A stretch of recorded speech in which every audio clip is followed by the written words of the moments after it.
गीता और रामायण के बीच संबंध को समझते हैं। सबसे पहले धर्म की बात करते हैं। भगवत गीता के अध्याय 2 में कृष्ण अर्जुन को उनके कर्तव्य के बारे में बताते हैं। वे समझाते हैं कि किसी भी परिणाम की चिंता किए बिना अपने कर्तव्य का पालन करना महत्वपूर्ण है। इसी तरह रामायण में राम धर्म का प्रतीक है।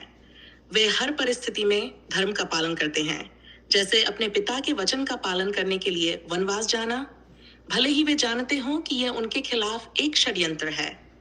अब निष्काम कर्म और भक्ति पर आते हैं। भगवत गीता के अध्याय 3 में कृष्ण कर्म योग के बारे में बताते हैं और कहते हैं कि स्वार्थ रहित होकर कर्म करना चाहिए और सभी कर्मों को भगवान को अर्पित करना चाहिए। रामायण में हनुमान राम के प्रति निष्काम भक्ति का एक आदर्श उदाहरण है। वे अपने कर्तव्यों को स्वार्थ रहित होकर और पूरी भक्ति के साथ करते हैं। फिर भगवान का स्वरूप। भगवत गीता के अध्ययन में कृष्ण अपने दिव्य रूपों और सर्वव्यापकता के बारे में बताते हैं। रामायण में राम विष्णु के अवतार है और उनके जीवन और कर्मों में दिव्य गुणों की झलक मिलती है।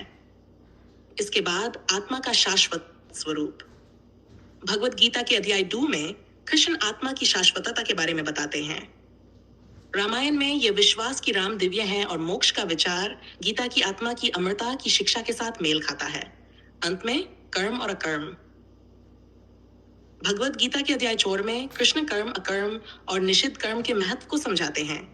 रामायण में राम के सोच समझकर किए गए कार्य जैसे लंका जाने के लिए पुल का निर्माण और रावण से लड़ने की रणनीति इस शिक्षा को दर्शाते हैं। इस प्रकार भगवत गीता की शिक्षाएं जैसे धर्म, भक्ति, भगवान का स्वरूप, आत्मा की शाश्वता और कर्म अकर्म का संतुलन रामायण की कथा और पात्रों के साथ गहरे से मेल खाते हैं। दोनों ग्रंथ धर्म, निष्काम कर्म और भगवान के प्रति अडिग भक्ति का जीवन जीने के लिए प्रेरित करते हैं।